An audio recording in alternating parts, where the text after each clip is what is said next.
রোজা রাখা মানে আমরা অনেকেই মনে করি যে না খেয়ে থাকা আর কি পানি ছেড়ে দেওয়া। অনেকেই মনে করি এটা রোজা মানে আমাকে না খেয়ে থাকতে হবে আর পানি ছেড়ে দেওয়া লাগে, স্ত্রী সহবাস ছেড়ে দেওয়া লাগে। কিন্তু এর চেয়ে বেশি ইম্পর্টেন্ট একটা বিষয় আমরা ভুলে যাই, সেটা হলো রমজান মাসে রোজা রাখার অর্থ হচ্ছে আল্লাহ পাকের সমস্ত কবিরা সগীরা গুনাহ ছেড়ে দেওয়া। রোজা রেখেছি, গীবত করলাম, রোজা হবে কিনা? রোজা রেখেছি, মিথ্যা কথা বলছি, হবে রোজা? রোজা রেখে ওই ভদ্রলোক সুদ খাচ্ছে, রোজা হবে? রোজা রেখে অমুক ভাই আমার টেবিলের নিচ থেকে টাকা নিল, রোজা হবে? অমুক ভাই মানুষের সম্পদ আত্মসাৎ করে ফেললো, হবে? অমুক বোন বেপরদায় বাইরে বের হয়ে গেল, রোজা হবে? অমুক ভাই মনে করেন ওই যে গার্লফ্রেন্ডের সাথে চলে গেল ডেট করতে, রোজা হবে কিনা? অনেকে পর্নোগ্রাফি দেখছে রোজা রেখে, রোজা হবে কিনা? এই যে কবিরা গুনাহ যেগুলো আছে, যত রকম কবিরা গুনাহ, এই গুনাহগুলোতে লিপ্ত থাকলে রোজা ভেঙে যায়। আল্লাহ পাক আমাদের সবাইকে কবিরা গুনাহ মুক্ত রোজা রাখার তৌফিক দান করুন। রমজান মাস আসলে মাশাআল্লাহ শিকল দিয়ে শয়তানকে বেঁধে রাখা হয়। রমজান মাস আসলে মাশাআল্লাহ আমরা অনেকেই পাক্কা মুসল্লি হয়ে যাই, দান সদকা করি, যাকাত দেই, তারাবি পড়ি, তাহাজ্জুদ পড়ি, অনেক কিছুই করি। কিন্তু ঈদের দিন আসলেই মাশাআল্লাহ আমরা আবার আগের জায়গায় ফিরে যাই।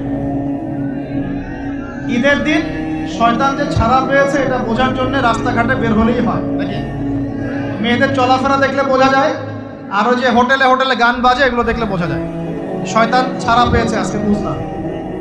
তো এখানে সবচেয়ে বড় শিক্ষাটা হলো রমজান মাসের এই যে শিক্ষাগুলো, ত্যাগের মহিমা, জুলুমের বিরুদ্ধে দাঁড়িয়ে যাওয়া, কোরআনের হক আদায় করা, জাতির উত্থান, বড় বড় অনেক কথা বললাম। এই শিক্ষাগুলোকে সারা বছর ধরে রাখাটাই হলো রমাদানের সবচেয়ে বড় চ্যালেঞ্জ। আমরা পারবো কিনা ইনশাআল্লাহ? আমরা রমাদানের এই 10টা হক আদায় করতে পারবো কিনা ইনশাআল্লাহ? কোরআনের হক আদায় করতে পারবো কিনা ইনশাআল্লাহ?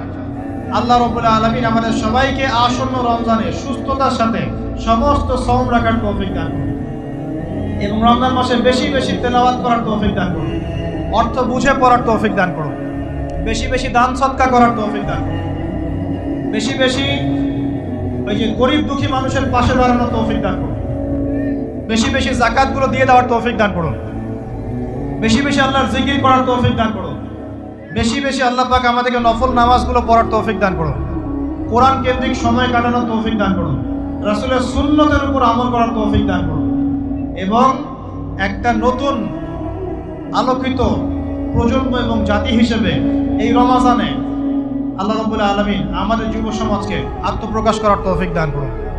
সর্বোপরি রমাদানের এই শিক্ষাগুলোকে সারা বছর ধরে রাখার তৌফিক আল্লাহ পাক আমাদের সবাইকে দান করুন। আমিন।